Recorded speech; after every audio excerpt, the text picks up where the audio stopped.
prosím klobouk kouzelníka Pokustóna a v něm bydlí 2 králíci. Bob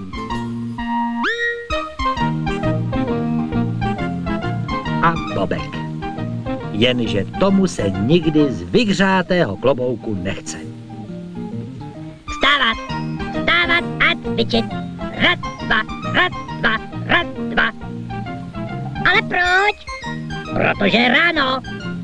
Jenže já mám ještě noc.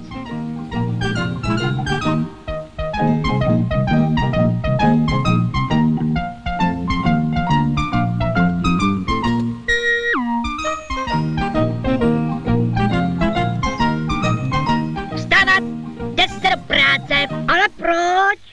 Protože práce šlechtí. Koukni, Bobku, to je krásně zahnutý dřevíčko, viď? Proto mi ho sem snad nemusí strkat.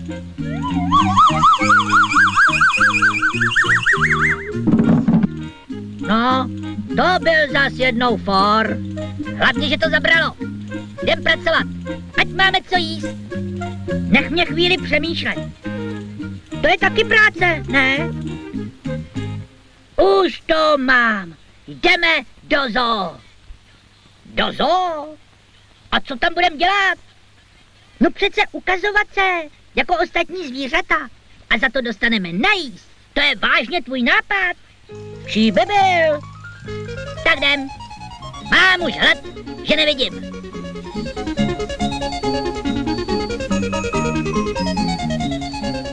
Páni, to je potravy. Mrkat, banány. Pojď si ode mě kam stoupnout. Nikdo si nás ani nevším. Musíme si taky asi vlézt někam do ohrady, nebo do klece. Haló, kamarádi, nestoupli byste si sem chvilku za nás? Musíme si odskočit. Ale jo, beze všeho, jen si odskočte. To máme ale kliku, viď, Bobe?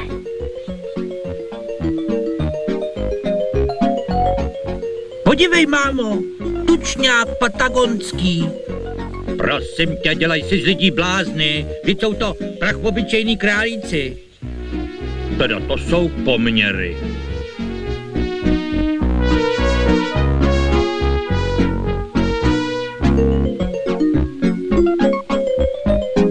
Tak nám to nějak nevychází. Děkujeme vám, kamarádi. Rádo se stalo.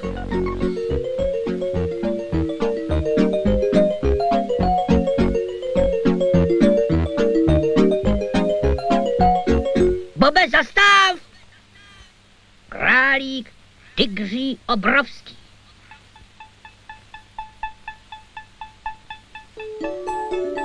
Jo, králík liliputánský. Králík jezevčíkovitý. Králík paví očko. Nemáme šanci, kamaráde. Hala, prázdná klec. Uděláme pokus. Co tu blbnete?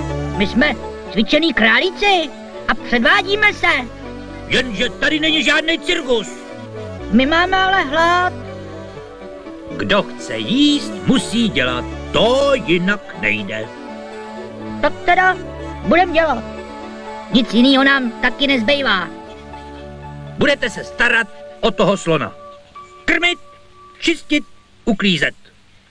Jdem na to, Bobe. Tak jdem.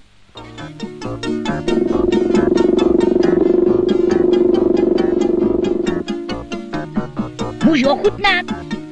No, jen si klidně posluš.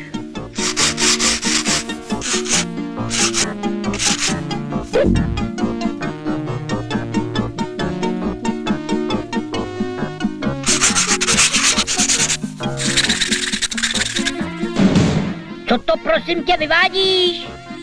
Mám, jak vidíš, rizikový pracoviště. Měl bych dostat příplatek. On ti to dovolil.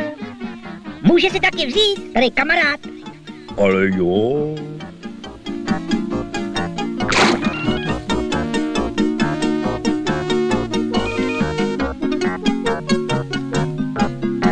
Pozor, pozor! Zvláštní hlášení. Lev Cezar opustil bez dovolení svoji klec. Vyhledejte urychleně bezpečný úkryt. Prosím, pro nepozorné opakuji. Pozor, pozor! Zvláštní hlášení. Lev Cezar opustil bez dovolení svoji klec. Vyhledejte urychleně bezpečný úkryt.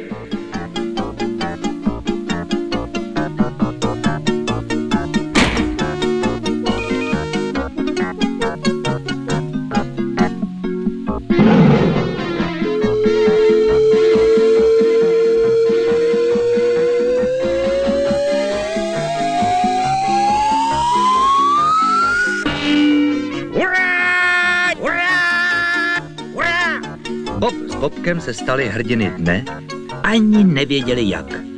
A tak moc se najedli, že se jen s velikou námahou dostali do klobouku.